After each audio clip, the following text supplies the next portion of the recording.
ಯಾರು ನೀವು ಟ್ರ್ಯಾಕ್ಟರ್ ಇಟ್ಕೊಂಡಿರುತ್ತೆ ಅಂದ್ರೆ ನಾವು ಚಾಲೆಂಜ್ ಮಾಡ್ತೀವಿ. 15 ದಿವಸ ಒಳಗಡೆ ನಿಮ್ ಗಾಡಿಯಲ್ಲಿ ನೀವೇ ತೆಗೆದಿಲ್ಲ ಅಂದ್ರೆ ಕೇಸ್ ಹಾಕಿ ನಾವು ತೆಗೆದು ಜೈಲಿಗೆ ಕಳಿಸಿರ್ತೀವಿ. ಒಂದು ವೇಳೆ ನೀವು ಗ್ರಾಮೀಣ ಪ್ರದೇಶ ಇರಲಿ ಇಲ್ಲ ಹೈವೇ ಇರಲಿ ಎಲ್ಲಿಯೂ ಇಷ್ಟು ಶಬ್ದ ಮಾಲಿನ್ಯ ಹಾಕೊಂಡು ಹೋಗ್ತೀರಂದ್ರೆ ನಿಮ್ಮ ಟ್ರ್ಯಾಕ್ಟರ್ ಅನ್ನು ಜಪ್ತಿ ಮಾಡ್ತೀವಿ, ಸೌಂಡ್ ಬಾಕ್ಸಸ್ ಅನ್ನು ಸೀಸ್ ಮಾಡ್ತೀವಿ.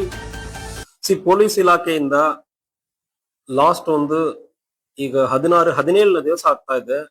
ಇದು ಒಂದು ಡ್ರೈವ್ ಆಗಿ ಸ್ಪೆಷಲ್ ಡ್ರೈವ್ ಆಗಿ ತಗೊಂಡು 300ಕ್ಕಿಂತ ಹೆಚ್ಚು ಈ ಸೌಂಡ್ ಸಿಸ್ಟಮ್ ಮತ್ತು ಸ್ಪೀಕರ್ ಬಾಕ್ಸ್ ಇದೆಲ್ಲ ಟ್ರ್ಯಾಕ್ಟರ್ ಅಲ್ಲಿ ತುಂಬಾ ಶಬ್ದ ಮಾಲಿನ್ಯ ಮಾಡ್ಕೊಂಡು ಹೋಗೋರನ್ನು ನಾವು ಸೀಸ್ ಮಾಡಲಾಗಿದೆ. ನೀವು ಟ್ರ್ಯಾಕ್ಟರ್ ಅಲ್ಲಿ ದೊಡ್ಡ ದೊಡ್ಡ ಸೌಂಡ್ ಸ್ಪೀಕರ್ ಹಾಕುವುದನ್ನೇ ಕಾನೂನು ರೀತಿಯಲ್ಲಿ ತಪ್ಪಿದೆ. ಯಾವಾಗ ಎಲ್ಲಿ ನೀವು ಸಿಗ್ತೀರಂದ್ರೂ ನಾವು ಕೇಸ್ ಮಾಡ್ತೀವಿ. ಈಗ ಇದು ಒಂದು ಸ್ಪೆಷಲ್ ಡ್ರೈವ್ ಆಗಿ ನಾವು ತಗೊಂಡಿದೀವಿ. ಆಲ್ರೆಡಿ 15 ದಿವಸ ಆಗಿದೆ. ಇನ್ನೂ ಜಾಸ್ತಿ ಮಾಡಬೇಕಂದ್ರೆ ನಮ್ಮ ಆಫೀಸರ್ ನಾನು ಆಲ್ರೆಡಿ ಸೂಚನೆ ಕೊಟ್ಟಿದ್ದೀನಿ. ಒಂದು ವೇಳೆ ನೀವು ನಿಮ್ಮ ಟ್ರ್ಯಾಕ್ಟರ್ ಅಲ್ಲಿ ಆ ಸೌಂಡ್ ಬಾಕ್ಸಸ್ ಅನ್ನು ಹಾಕೊಂಡು ಹೋಗ್ತೀರಂದ್ರೆ ಟ್ರ್ಯಾಕ್ಟರ್ ಅನ್ನು ಸೀಸ್ ಮಾಡ್ತೀವಿ. ನೀವು 2ನೇ ಸಾರಿ 3ನೇ ಸಾರಿ ಎಲ್ಲ ಮಾಡ್ತೀವಿ ಅಂದ್ರೆ ಇದು 1 ವರ್ಷ ಜೈಲು ಶಿಕ್ಷೆ ಮತ್ತು 1 ಲಕ್ಷ ಪೆನಾಲ್ಟಿ ಇದಕ್ಕೆ ಪ್ರೊವಿಷನ್ ಇರ್ತದೆ. ಎನ್ವಿರಾನ್ಮೆಂಟ್ ಪೊಲ್ಯೂಷನ್ ಆಕ್ಟ್ ಅಂದ್ರೆ ಇರ್ತದೆ. ತುಂಬಾ ಶಬ್ದ ಮಾಡುವ ಸಂದರ್ಭದಲ್ಲಿ ಎನ್ವಿರಾನ್ಮೆಂಟ್ ಆಕ್ಟ್ ಅಡಿಯಲ್ಲಿ noise pollution rules and regulations ಅದರಲ್ಲಿ 2000 ಬಂದಿರೋ ರೂಲ್ಸ್ ಅಲ್ಲಿ ನಾವು ಕೇಸ್ ಮಾಡ್ತೀವಿ ಅಂದ್ರೆ ಅಪ್ ಟು 1 lakh ಫೈನ್, 1 ವರ್ಷ ಶಿಕ್ಷೆನೂ ಆಗುತ್ತದೆ. ಅದಲ್ಲದೆ ರ್ಯಾಶ್ ಆಗಿ ಗಾಡಿ ಓಡಿಸ್ಕೊಂಡು ಹೋಗ್ತೀರಿ. ಇಷ್ಟು ಒಂದು ಶಬ್ದ ಮಾಲಿನ್ಯ ಹಾಕೊಂಡು ಹೋಗುವಾಗ ಹಿಂದೆ ಮುಂದೆ ಬರೋರು ಯಾರು ಹಾರನ್ ಹಾಕ್ತಾರೆ ಅಂದ್ರೆ ಗೊತ್ತಾಗಲ್ಲ. ಒಂದು ಎಮರ್ಜೆನ್ಸಿ ಆಂಬ್ಯುಲೆನ್ಸ್ ಬರುತ್ತೆ ಅಂದ್ರೂ ಅವ್ರ ಶಬ್ದನೇ ನಿಮಗೆ ಗೊತ್ತಾಗಲ್ಲ.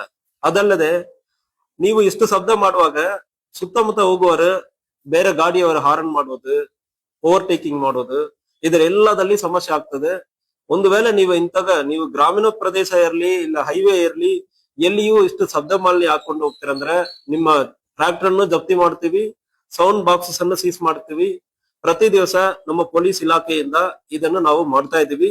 ಇದು ಇನ್ನೂ ಮುಂದುವರಿತಾ ಇದೀವಿ. ಇನ್ನೂ ಒಂದು 15 ದಿವಸದಲ್ಲಿ ನೀವು ಎಲ್ಲರೂ ಕೂಡ ಪ್ರತಿ ಒಂದು ಗಾಡಿಯಲ್ಲಿ ಇರುವುದು ಕೂಡ ತೆಗಿತೀವಿ. 15 ದಿವಸ ಒಳಗಡೆ ಯಾರು ನೀವು ಟ್ರ್ಯಾಕ್ಟರ್ ಇಟ್ಕೊಂಡಿರುತ್ತೆ ಅಂದ್ರೆ ನಾವು ಚಾಲೆಂಜ್ ಮಾಡ್ತೀವಿ. 15 ದಿವಸ ಒಳಗಡೆ ನಿಮ್ ಗಾಡಿಯಲ್ಲಿ ನೀವೇ ತೆಗೆದಿಲ್ಲ ಅಂದ್ರೆ ಕೇಸ್ ಹಾಕಿ ನಾವು ತೆಗೆದು ಜೈಲಿಗೆ ಕಳಿಸಿರ್ತೀವಿ. ನೀವು ಫೈನ್ ಕಟ್ಟಬೇಕಾಗುತ್ತದೆ. ಮುಂದಿನ ದಿವಸಗಳಲ್ಲಿ ನಿಮ್ಮ ಫಾಲೋನು ಮಾಡ್ತೀವಿ. ನೀವೇ ಸ್ವಯಂ ಪ್ರೇರಿತವಾಗಿ ತೆಗೆದುಕೊಳ್ಳೋದು ಒಳ್ಳೇದು. ಯಾವುದೇ ಕಾರಣಕ್ಕೂ ನೀವು ಸೌಂಡ್ ಬಾಕ್ಸ್ ಹಾಕೊಂಡು ಅಡ್ಡಾಡ್ತೀರಂದ್ರೆ ಪೆನಾಲ್ಟಿನೂ ಬೀಳ್ತದೆ. ಸೌಂಡ್ ಬಾಕ್ಸ್ ಅನ್ನು ಮತ್ತು ವಾಪಸ್ ನಿಮಗೂ ಸಿಗೋದಿಲ್ಲ. ಇದನ್ನು ನಾವು 100% ಮಾಡ್ತೀವಿ. ಒಂದು ಕಡೆಯಿಂದ ಮಾಡ್ತಾ ಇದೀವಿ. ಈಗ 15 ದಿವಸದಲ್ಲಿ 300ಕ್ಕಿಂತ ಹೆಚ್ಚು ಜಾಸ್ತಿ ಮಾಡಿದೀವಿ. ಇನ್ನ 15 ದಿವಸದಲ್ಲಿ ಇದು 600ಕ್ಕಿಂತ ಜಾಸ್ತಿ ಆಗ್ತದೆ. ನಿಮ್ಮ ಟ್ರ್ಯಾಕ್ಟರ್ಗೂ ನಾವು ಬರ್ತೀವಿ, ಬಂದು ಅದನ್ನು ಕಿತ್ತಾಕ್ತೀವಿ.